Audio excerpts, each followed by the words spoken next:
Bonjour à tous, bienvenue dans votre programme études, dimensionnement et installation des systèmes photovoltaïques. Aujourd'hui, nous continuons avec un exercice. Nous faisons le choix de l'onduleur. Ce programme vous sera présenté par Samuel Tep. Ne manquez pas de vous abonner, de liker, de partager pour permettre à d'autres personnes de bénéficier de ces modules de formation. Convertisseur de tension. Le convertisseur de tension permet de quitter de la tension continue 12, 24, 48 volts, 96 volts et bien plus à une tension alternative de 220 volts ou de 230 volts en monophasé et de 380 ou de 400 volts en triphasé sur une fréquence de 50 Hz par exemple. Le choix de l'onduleur solaire se fait sur la base de la tension du système définie plus haut et de la puissance apparente totale des appareils de la maison. Notre exemple nous permettra de mieux comprendre. Manuel disponible. Vous avez le livre Système photovoltaïque pour les nuls, le livre Photovoltaïque Season for Beginners, Comprendre le photovoltaïque, le livre Understanding Photovoltaïque. En fait, le livre Système photovoltaïque pour les nuls a été traduit en anglais. C'est lui que vous avez sous la forme Photovoltaïque Season for Beginners. C'est le livre qui vous permet d'étudier, dimensionner et installer un système photovoltaïque. C'est un livre vraiment pratique. Ceux qui l'utilisent actuellement rendent des témoignages qui leur permet réellement d'apprendre à calculer le nombre de panneaux, de batteries, jusqu'à faire un devis. Quant au livre Comprendre le photovoltaïque, c'est le livre qui vous permet de définir posément les concepts utilisés dans le monde du soleil photovoltaïque. Vous l'avez également en anglais sur Amazon. Pour ceux qui sont au Cameroun, c'est simple. Vous passez juste votre commande et puis on vous fait livrer votre livre à un prix acceptable. Voilà, sur Amazon, vous aurez juste à taper le titre du livre et préciser le nom Samuel Tep. Et on vous reconduira vers le manuel de formation. Vous le reconnaîtrez par la couverture. Ne manquez pas de vous abonner, de liker, de partager pour permettre à d'autres personnes de bénéficier de ces manuels de formation. Bilan de puissance. Ici, nous avons un bilan de puissance. Vous avez le nombre d'ampoules, de téléviseurs, de frigos, d'ordinateurs, de ventilateurs. Et vous avez la puissance de ces différents appareils. À partir de là, nous calculons dans la puissance totale. Pour avoir dans la puissance totale, vous avez nombre d'ampoules multiplié par la puissance unitaire. On a 10 fois 10 qui nous donne 100. Pour les téléviseurs, on a deux téléviseurs de 100 watts qui nous donnent 200 watts. Plus tard, nous faisons donc la somme de ces puissances pour obtenir 810 watts.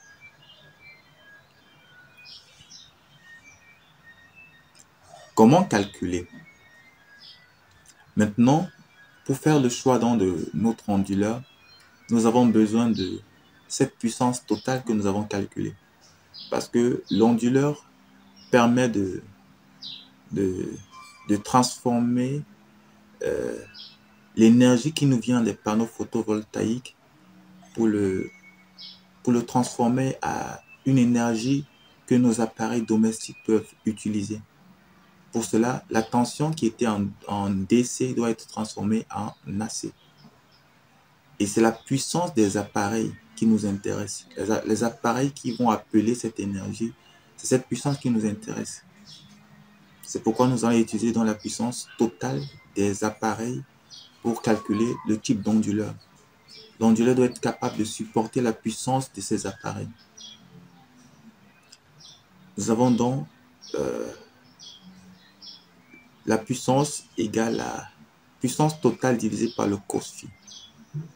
La puissance totale, 810 watts fois le cos, et le cos phi qui est 0,8 et D qui est égal à 2.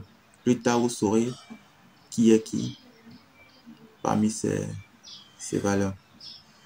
S donc est égal à 810 divisé par 0,8 qui nous donne 1012,5 voltampères. À partir de ce résultat, nous pouvons donc calculer la puissance totale de notre onduleur. La puissance totale donc, de notre onduleur, ça va faire 2 multiplié par 1012,5 qui nous donne 2025. Pour ceux qui ont suivi la formation sur le choix de l'onduleur, vous comprenez pourquoi nous utilisons le cos phi. Vous comprenez également pourquoi nous utilisons le coefficient D qui correspond à 2. À partir d'un catalogue, nous faisons le choix d'un convertisseur de 12 ou 24 volts et qui a une puissance de 2500 volts ampères ou 2,5 kVA. Maintenant, PT correspond à la puissance totale exprimée en watts. Le cos phi, c'est le cosinus de l'angle phi. D, c'est le coefficient de démarrage. Le coefficient de démarrage, c'est en fait, il y a certains appareils qui demandent une forte puissance lorsqu'ils démarrent. Le frigo, le congélateur et bien d'autres appareils demandent une très forte puissance au démarrage. Pour cela, en choisissant son onduleur, il faut se rassurer que la puissance de l'onduleur puisse être à mesure de supporter cette puissance. Donc, si on se limite par exemple seulement à 810 watts et que notre congélateur, quand il démarre, peut partir jusqu'à 1000 watts, vous voyez que c'est là où nous poserons un souci. Cela pourrait endommager notre onduleur. Pour cela, donc, il faut appliquer un coefficient de sécurité qui nous permettra de majorer dans le choix de notre onduleur. S, c'est la puissance apparente qui s'exprime en volts ampères. ST, c'est la puissance apparente totale.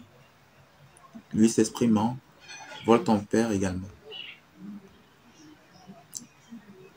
Prochainement, à très bientôt pour un prochain module de formation. Nous travaillons sur les systèmes de pompage photovoltaïque. Donc, très bientôt, nous pourrons commencer avec les premiers modules. Pour le moment, nous continuerons avec quelques exercices pour continuer à rendre la compréhension facile sur le dimensionnement et l'installation des systèmes photovoltaïques. Ce programme vous a été présenté par Samuel de GESAC. Déjà, nous parlons chaque jour de GESAC. Certainement, des gens se demandent qu'est-ce que GESAC? GESAC, c'est Groupe Énergie Solaire d'Afrique Centrale. C'est un groupe de techniciens qui ont pour vision de vulgariser l'énergie solaire photovoltaïque. Pour cela, nous travaillons au travers des manuels de formation, au travers des vidéos comme ceci. Et dans la suite, nous prévoyons faire des descentes sur le terrain dans des villages, dans des zones retirées, reculées, pour parler de l'importance de l'énergie solaire face au délestage, face au manque d'électricité que vivent nos pays. Donc, à très bientôt.